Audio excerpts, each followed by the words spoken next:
see.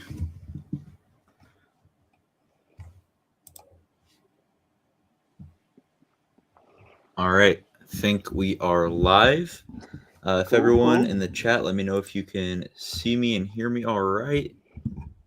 We are joined tonight by the GOAT himself, flipping it with Cisco. What is up, Yo, Cisco? nothing, man. Just hanging in there. How Awesome, are you? awesome.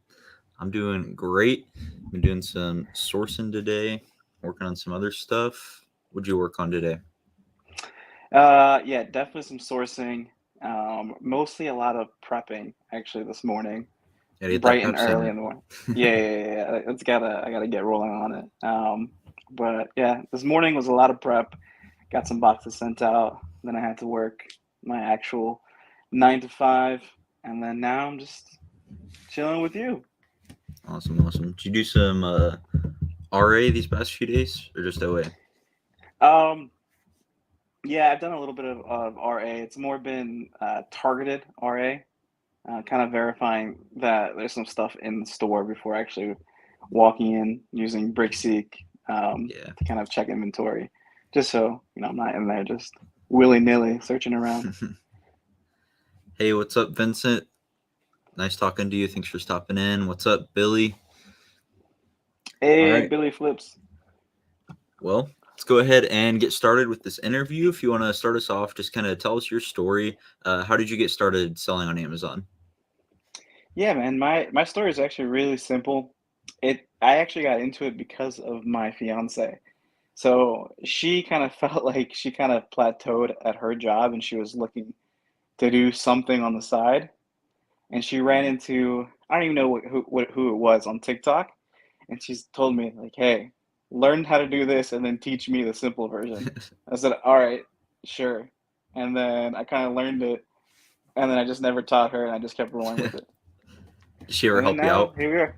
Oh yeah. She helps out with like if there's a unicorn or whatever, she'll go out to different stores to go grab them for me.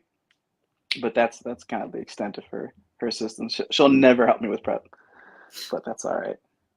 Hey, soon you won't have to worry about prep. Yeah, right.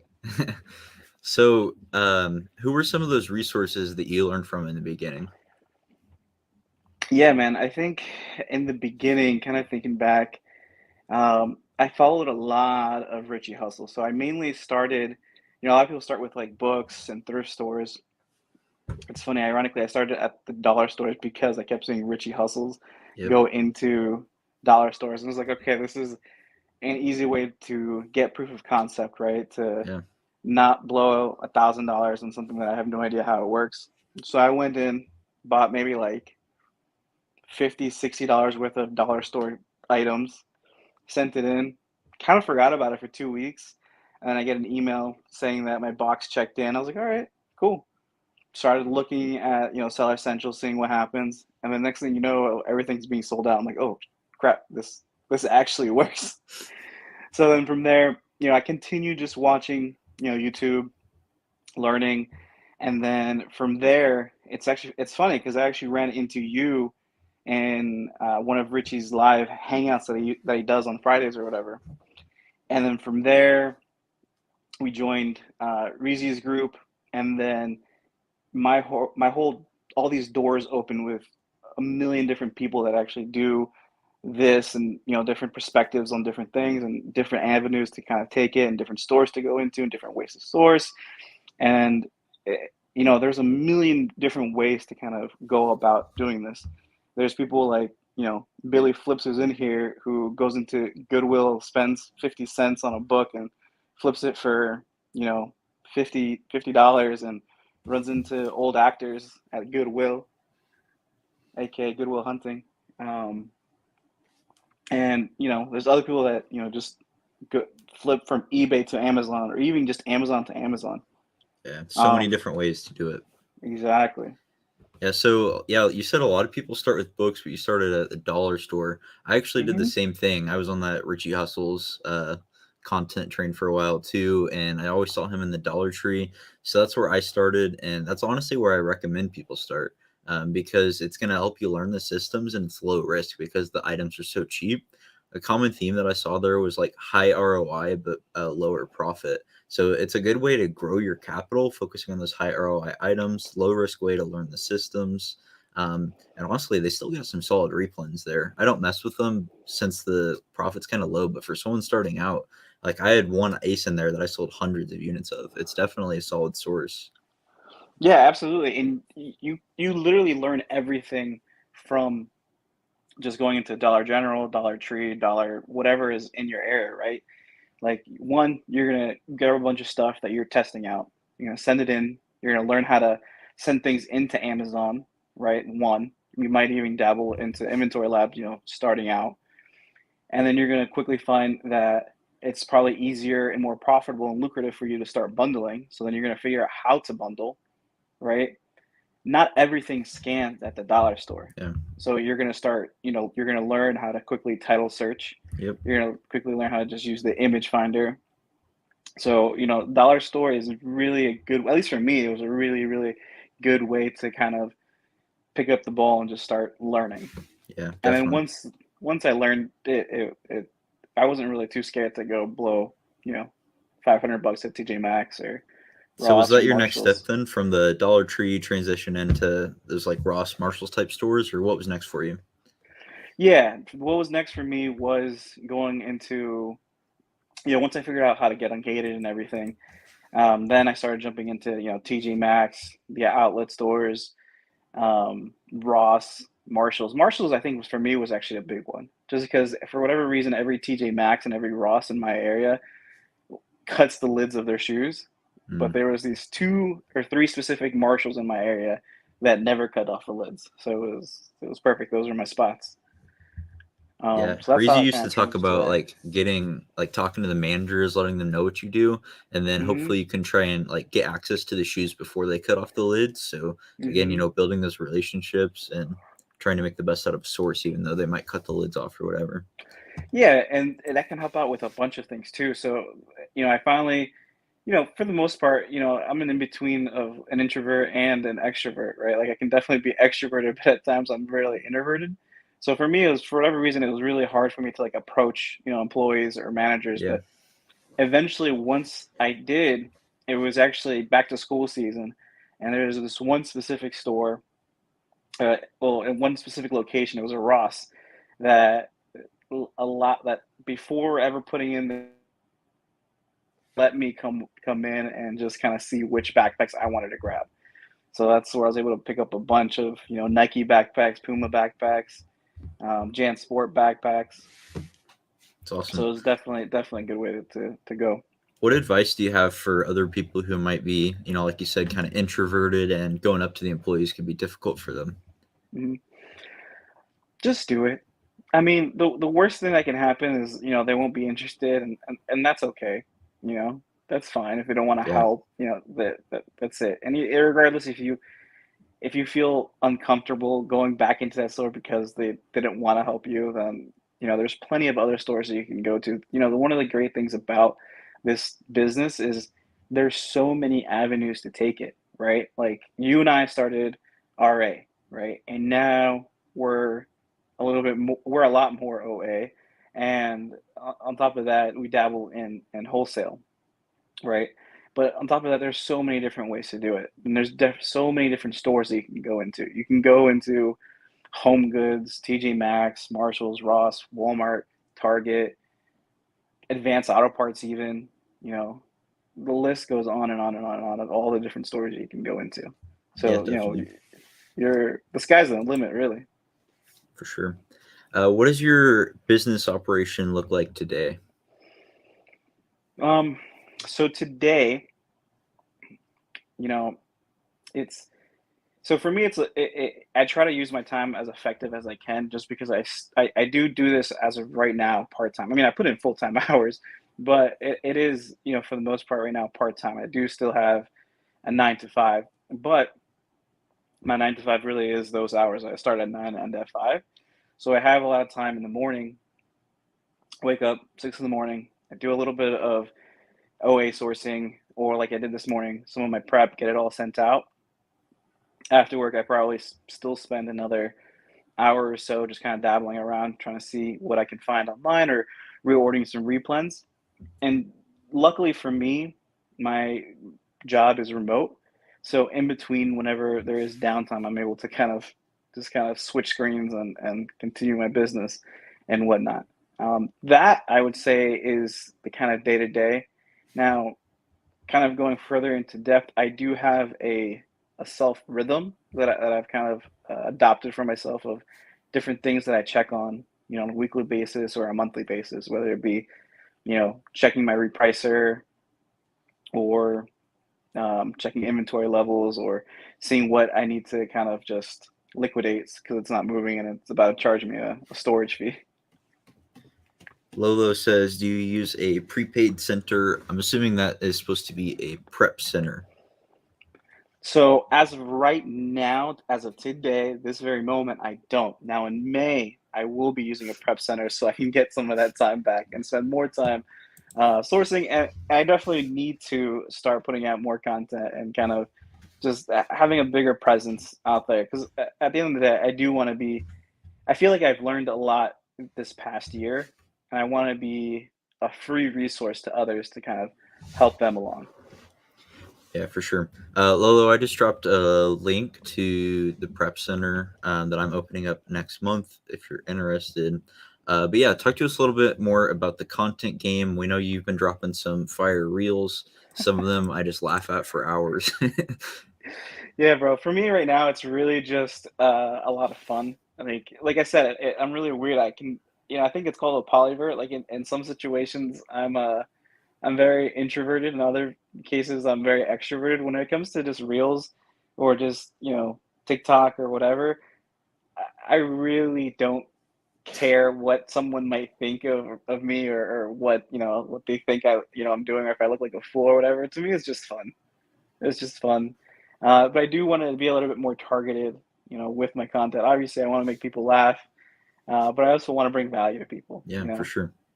Yeah, and like it's a chance to kind of get back and help other people be successful too, because like we wouldn't be where we are today if there weren't other Hmm. people pushing out content. So it's definitely like it can be beneficial for us, but it's also helping to improve other people's lives and helping them create successful businesses as well. Yeah, exactly. Just paying it forward in general. I Yeah. mean, it's funny. I'm reading the 50 Cent Hustle book, and you know, just doing things to do them because you want to do them and not expecting anything in return is gonna do amazing things for you. Just one, because you're helping someone, right? Two, you're doing it without anything in return. So then that person's able to teach someone else what you taught them down the road, and it just becomes a cycle of goodness. Lolo says, "Does making videos through the journey helpful?" Autocorrect. Yeah. Um, yeah, I found putting out content to be beneficial. Like how it can help you grow is it helps you networking. It helps you with connecting with people. The more content you're putting out there, the more you're putting yourself out there, the more likely you are going to be able to connect with people.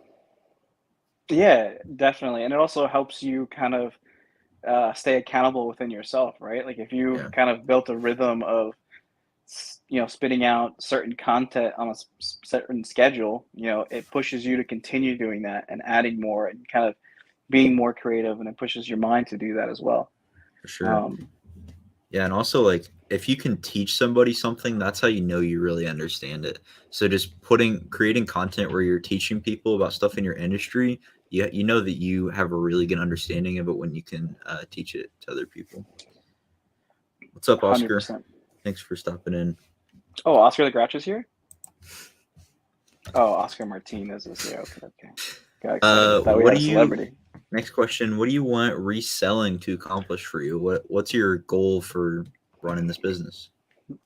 Um, it's funny because you kind of answered a similar question and you highlighted it in one of your reels that you posted. And for the most part, I kind of echo those same ambitions. Except I think where you and I might differ is you want to kind of build this up, build a team, and have it running like a well-oiled machine and kind of step away from it and build other businesses. I also want to build other businesses on top of this.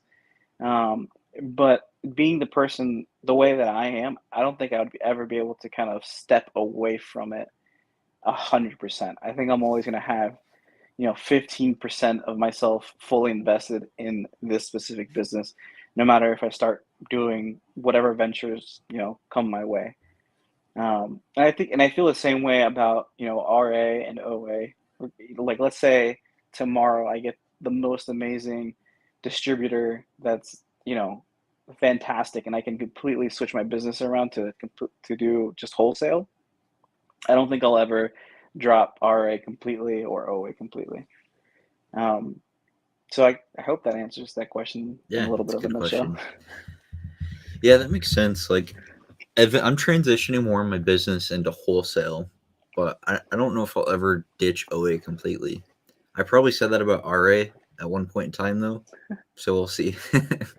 It's just for me, RA where it is right now is, I'm sure you have something similar, but I've built, a decent list of replenishables that are anywhere between, uh, 20 to 40% ROI that is readily available at Walmart. And I can just, if I go in to go buy toilet paper, or if I go in to buy cereal or get it, milk or whatever, I can literally just walk down the aisle and just kind of swoop those items right into my cart and then leave with a $500 bill versus what I Yeah. actually intended to come in there for.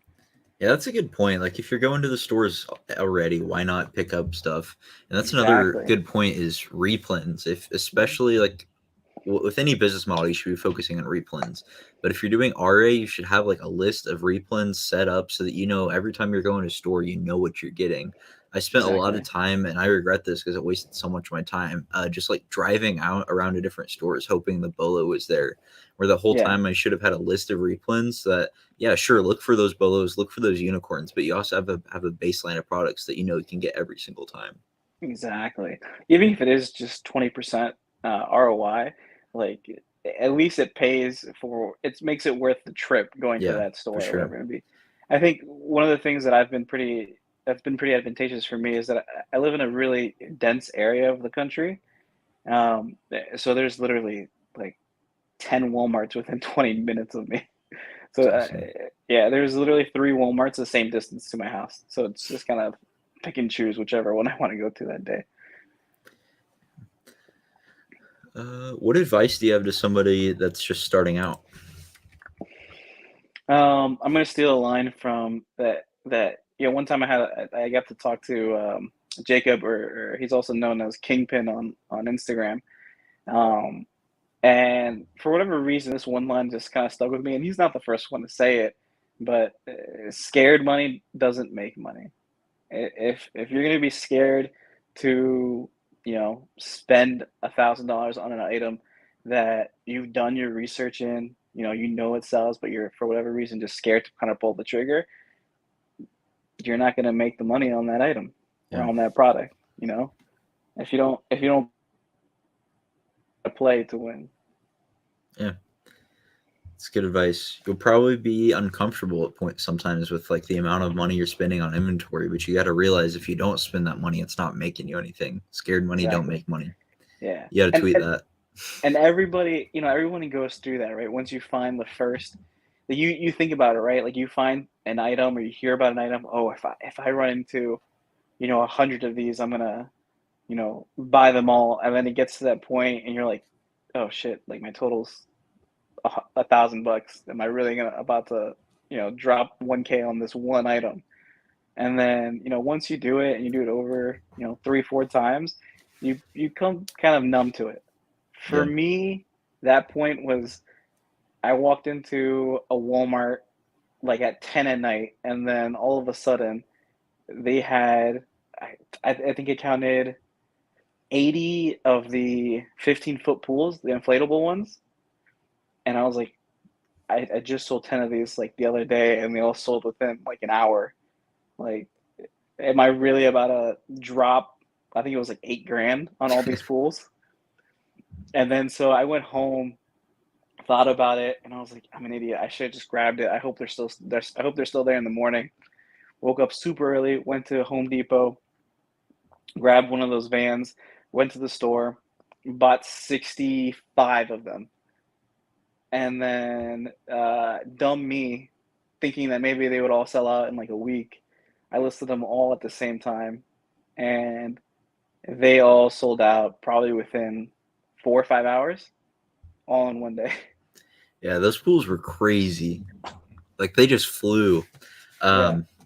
Yeah, I had problems with them though getting returned because a lot of customers were saying they had holes in them. Yeah. Did you have any issues with that?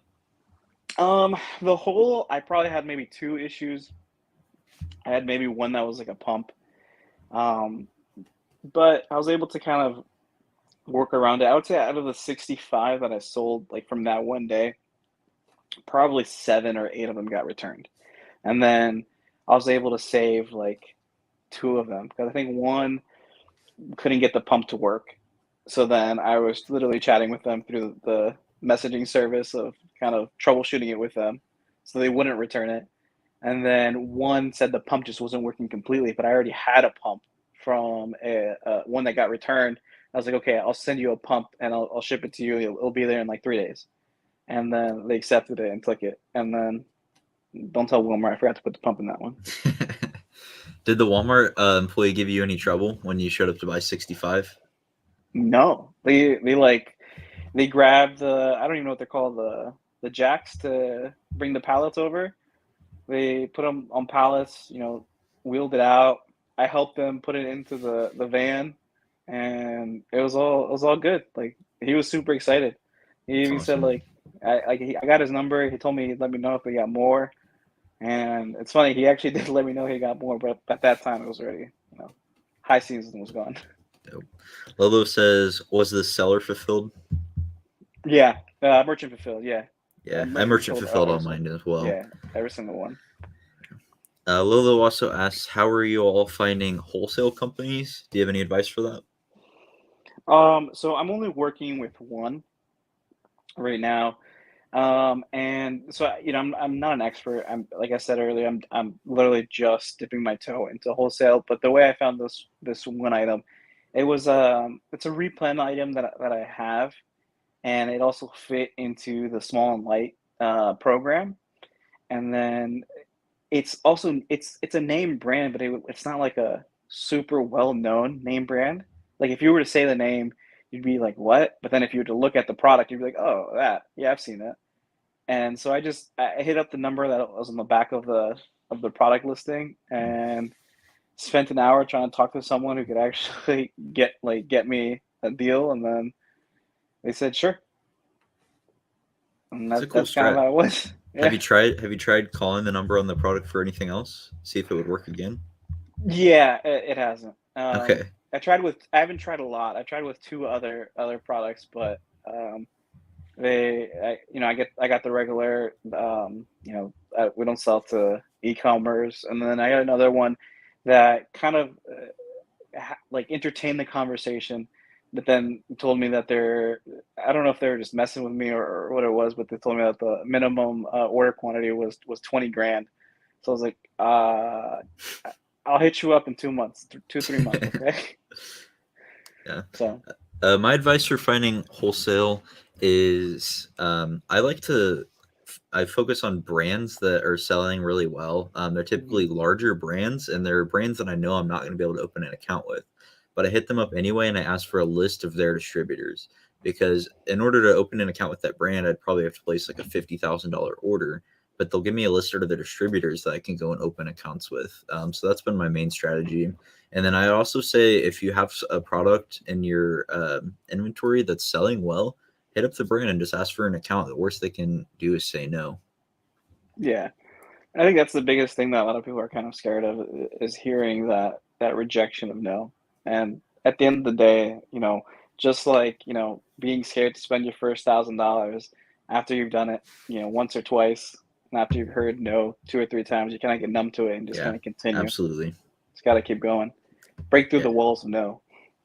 definitely. I get a lot of no's when I try to open wholesale accounts. I hear it several times a day. No, we don't take open accounts with Amazon sellers, and you can try to talk to them, but most of the time, the best course of action is just to move on and take that no and go on to a new distributor.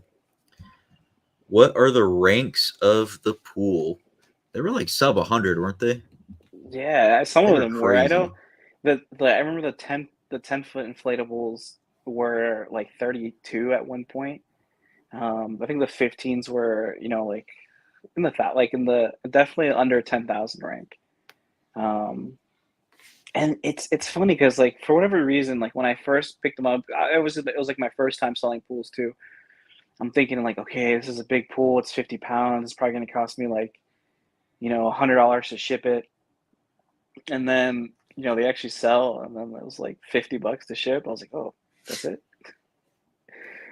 Yeah, so you'd be surprised, but it has to be what I think under 150 pounds. Yeah, under Not, 150. yeah. I know a lot of people were like opening the boxes and taking out the pumps to get it under hmm 150 and then shipping the pumps separate. I never messed with that. Did you do any of that? Yeah, I did it. Probably like 3 or 4 times. It worked out fine. What I actually did most until I had to cancel one was I would list like the big 18-footer pools that were selling for like a grand, almost like 2,500 or whatever. I was listing those um, literally as soon as it hit like 6 a.m. Which that way, if I was hopefully on the East Coast and hopefully within like a 5 hour driving distance. No, I was like more like a 3 hour driving distance. I would actually, if it sold, within that range for me, I would go physically drop it off myself. Hmm. Which, you looking back at it now, was dumb, but it definitely saved me, the $400 or $500 that I would have to pay for freight shipping. So Yeah. until I got one that needed to go all the way down to like Louisiana, that for me was probably like a 12-hour drive, and then I canceled that one, and I was like, that's it. I'm good here. We've been talking about pools for a little while. How did you know to hop on pools? Um, so that was like one of the good things when you're first starting out about joining groups, because at the end of the day, you don't know what you don't know, right? But if you join different leads list or just overall, just like groups, like for example, Rizzi's group, it wasn't really like a leads list. Yeah, they shared some leads and they shared some unicorns, but really it was more so just a community of a bunch of resellers, and that just kind of talks amongst themselves and answered questions.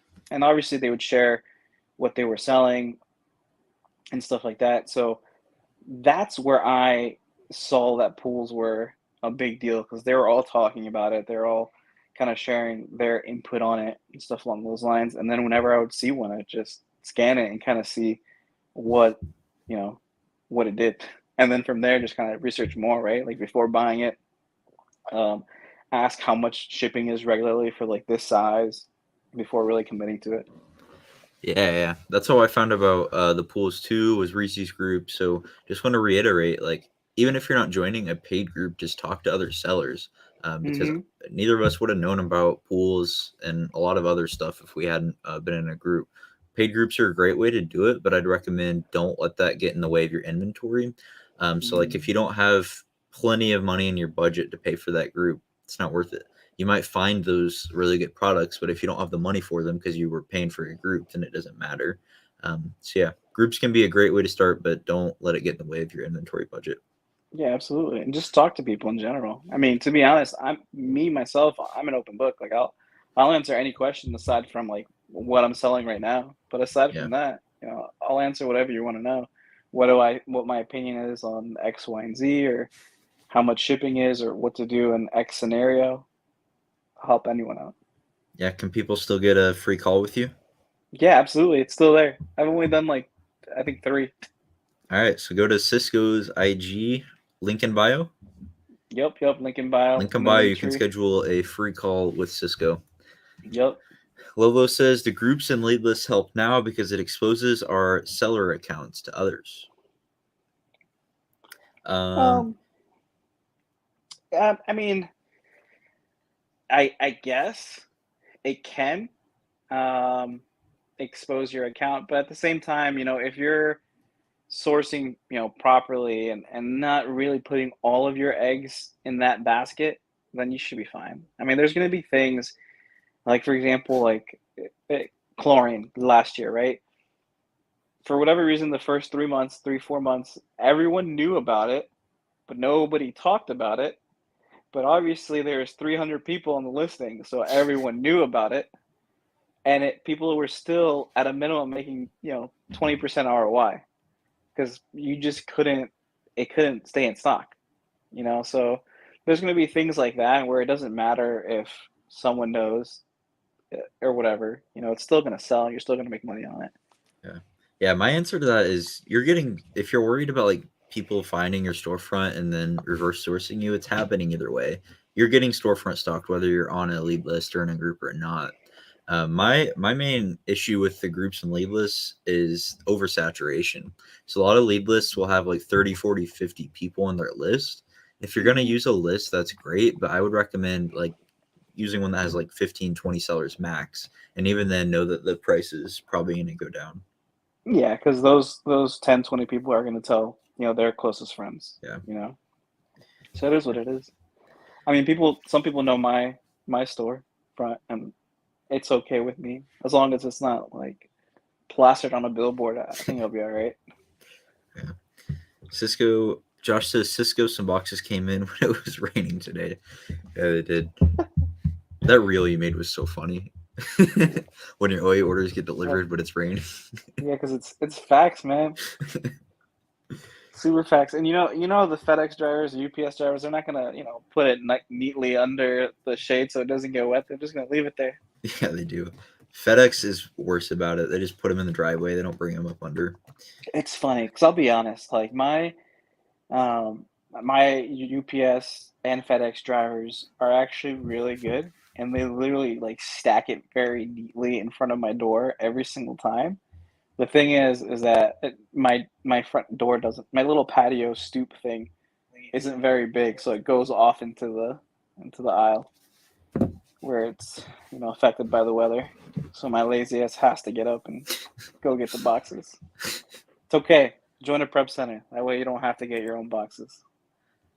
Oh, I just realized I can put people's comments on the screen. That's kind of cool. Let's go. What method you use to build up your replenishables? Do we go for 200K ranks or something? For me, no. My replenishables are mostly sub 50K, and for the most part, because of the nature of the replens, they are lower ROI. But like for a month like this, for me, like most of my sales have been coming from replens, and it's been perfectly fine for me, just because I have a good list of different replens that I can just keep sending in over and over and over again, and it doesn't affect my sales too much, just because that my baseline of my store is the replens. Yeah, and I that's have how a it should lot be. of exactly. Yeah. I'm not focusing on 200K rank either. I'll give you a hot take here. I don't look at rank at all. I think if you're sourcing, you shouldn't be looking at rank as a deciding factor for your product research because it's not the whole story. You need to be looking at Keepa to see the velocity of the listing. Something could be ranked 1 million now, but it's been out of stock for the last 3 months. How does it perform when it's in stock? Something could be ranked 1 right now because it's an Easter product, but in a few months it's not going to be selling. So you need to be looking at Keepa. You need to be looking at the whole story. And then also sales rank, even if you are going to be using them, it's different for every category. Like go buy something 200K rank in video games and see how that works out for you. Exactly. And yeah, I think, again, what I was mentioning earlier is definitely the bulk of my replens. But I guess now thinking further in depth into it, I do have probably like two different replens. I think I even shared one with you earlier this week. It's funny because it is up there in rank. It's like 180K rank. But the difference between this specific product is that it is seasonal, but historically it stays consistent between once spring starts till it becomes winter. So you have the next 4 or 5 months where it's going to do fine, and it's also historically only had you know 3 to 6 sellers on it anyways. Yeah. So as soon as I sent mine in, they all sold. I think I sent it in like 20, and they all sold within probably like 3 or 4 days. Yep. Got to look at all the data. And Mhm. something could really be a slower seller, consistently has that higher rank, but it could have crazy profit. Like maybe you can only sell an item 5-10 times a month, but if it makes $20-$30 profit, you're really going to skip on that. I Exactly. guess it depends on what kind of model you want to run, but definitely got to look at all the data. And stack them. Continue stacking those different products all together because one, you don't want to have your store be dependent on just you know five ASINs. What happens if you get kicked off of one because you get an IP complaint, right? There goes a fifth of your business. Yeah. Or two, the stock goes dry and you can't send any more in. Again, it's a fifth of your income gone. So Yeah, you said five ASINs. I don't know if Josh is still in the chat, but there was one point in the business where I was talking about we had 9 really good ASINs, and I was like, what if we just focused on these 9 ASINs and that's all we sold? And, like the numbers made sense. It would have been great. You probably know what product line I'm talking about, but but then IP complaints, Amazon comes on the listing. If something happens to that one product line, your business is done. yeah, exactly. Like, and you're right. I do think I know what you're talking about, and you're absolutely right. The numbers make sense. You can really just focus on this one Yeah. particular item and you'd be fine until Amazon goes in stock, until they decide to give you an IP complaint, until your area runs dry and you can't find it Yep. anymore. So you have to definitely spread yourself, go an inch deep on a bunch of stuff, and the stuff that works go in 4 inches deep. Yeah, absolutely. Nate Jackson from Hustle Buddies, he was another big resource for me when I started out, and he always said, "Go wide, not deep," especially when you're starting. Yep. So, like, have a bunch of different ASINs. Don't go super deep on them, at least until you've tested them well. What does Yeah, your test absolutely. order process look like? So test order process, it's kind of the same, that it's been across the line. I think the sweet number is ordering 18. Sometimes it's a little hard to order 18 just because they have restrictions of 10 or sometimes they max you out at like 3 or whatever. But I try to get between 10 to 18 to send in, see how it does.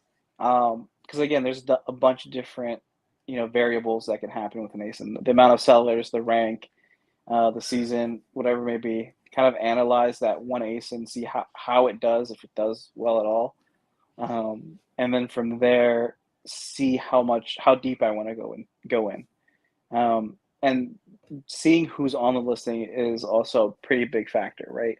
Like if there's one person who's dominating the buy box and they have, you know, 100 units in stock, then you know they might be sharing the buy box every now and then, but I'm also not going to go super deep on it. You know what I Yeah. mean?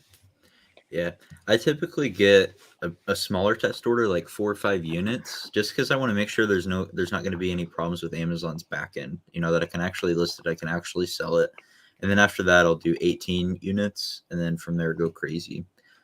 For anyone who doesn't know, 18 is a good number because if you send 18 plus units of something, you're typically not going to have any split shipments. It'll all go to one fulfillment center. It's funny because exactly, that's also been my experience like earlier, but for whatever reason, the past like 2 months, everything unless like it's shoes, everything just keeps going to one center. That's awesome. Yeah, I don't know what happened, but I'll take it all day. Lilo says Amazon replenish an item at my price after restocking and seeing mine sell at a higher price consistently. Sounds like Amazon came on a listing that you were Sounds like selling it. on. That's how I'm reading it. Yeah, it's unfortunate. Look at Keepa and see how often they're in stock. See if you can wait it out. Um, yeah, just look at the data to help guide that decision for what you need to do. And see how much they have in stock right now too, Okay, to wait to liquidate. yeah. So I don't know how accurate that is. I had an ASIN that it said Amazon they were in stock too, and it said they had 1,000 plus in stock, but they were giving me the buy box at double their price. And then I went to see if I could buy all their stock, and they only had like 3 units. And I Wow. talked to Sebastian from Amazon Lit, and he was saying how Amazon can manipulate the backend data so that keep us showing inaccurate stock levels. That's nuts. Yeah, blew my I had mind. no idea. I mean, it's their playground, right? I guess Yep, they can they do can do whatever what they they want. want. But that's crazy. But I mean, I'm sure that's not on every single listing. Yeah, true. But so what I've seen more regularly, right? Like if they have 1,000 plus, they'll show 1,000 plus. If they drop down and they start to go down in stock, then they'll start to max out their purchasing amount, right? Like you'll be able to only purchase max of 20 units at a time. And then from there they'll drop it to like 3. So then you'll have an idea of, okay, they're starting to dwindle down. Maybe I can actually wait it out. But if you have to wait, a month, 2 months for something to sell out, then at that point I'd kind of, you know, just liquidate what you have and kind of move on to the next thing. And just monitor it too, because if they do sell out frequently, then you can set keep alerts to let you know once they've sold out. And you can kind of go back on that listing or go back to focusing on it. Yeah, keep alerts. That's another big thing. If you're not utilizing them, you have to. I like to use them to see when Amazon comes back in stock, because I like to do A to A flips from time to time. So if Yep, Amazon's consistently going in and out of stock, I'll set an alert for when they come in stock, buy the product, and then send it back in at their out of stock list price. for sure, for sure. And there's definitely a lot of different ways you can use it. I actually use it for both whenever Amazon goes in stock, and I set it up so that way I get a notification if they're already in stock, that it notifies me once the price goes to my like alert price, so that way it's profitable for me, Yeah, and that way I'm alerted to go actually get the product. sure. All right. Do we have any more questions for flipping it with Cisco? Give it Like I just said, a I'm an couple open book. minutes. Yeah, whatever you want to ask him. My favorite color is blue. We gotta get him to post some YouTube content. Let's go. I'll post this video. Let's go. I I like long walks on the beach. Lolo says, "Are we using TA?" Yes, I am utilizing TA, and I use it a lot. But I think you don't have to use it a lot, and it's not a essential tool for you to start with Amazon. I think for me, it's super beneficial just because of my time constraint of having a full time 9 to 5. I can set up scans to run while I'm working, and then they'll be done by the time I get a break, or once I'm done with work, I can kind of skim through them. So it saves me time, and it's definitely a powerful tool, even if you are doing Amazon full time. But it is not an essential tool. Yeah, I don't use TA. Everything I do, everything my team does, it's all manual sourcing. And maybe I'm sleeping on TA, but I never found a lot of like really good success with it. All the leads that it would find, I found would tank pretty bad, and I think it's because everyone was running the same TA scans. So Yep. maybe I just did a poor job of running the scans. I wasn't differentiating myself, but I do all manual, and I have pretty good success with it. So I don't plan on switching that. I'll drop two very quick nuggets. That's not going to go too far into detail, but I'm sure with some fooling around, you'll figure out how to do it.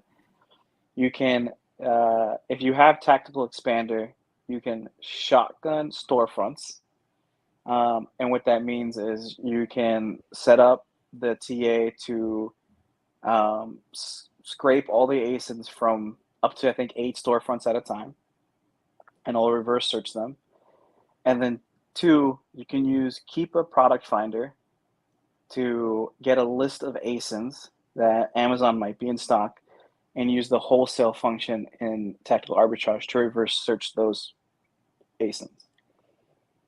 It's a little complicated of how to actually set it all up, but DM me if you want to get a little bit more details, or there's actually a bunch of YouTube videos that you might be able to find too with the Sounds like info. flipping it with Cisco YouTube tutorial coming soon. Maybe. Lolo says, "What's the substitute?" I think there's some similar ones I've heard of.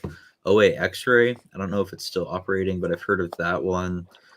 Big alternative though would just be manual sourcing. So I like to do storefront stocking. I like to go through website sales and stuff using Seller Amp. They have a feature where you press the Chrome extension and it'll pull up an Amazon page from the source. So there's some other options that can help speed up manual sourcing. Yeah. Yep. Like you said, the other substitute would just be hard work, do it yourself, and manually source everything. Yeah. All right. Well, thanks for coming on, sharing your story, telling us about your business, taking some time to answer questions. Where can everybody find you?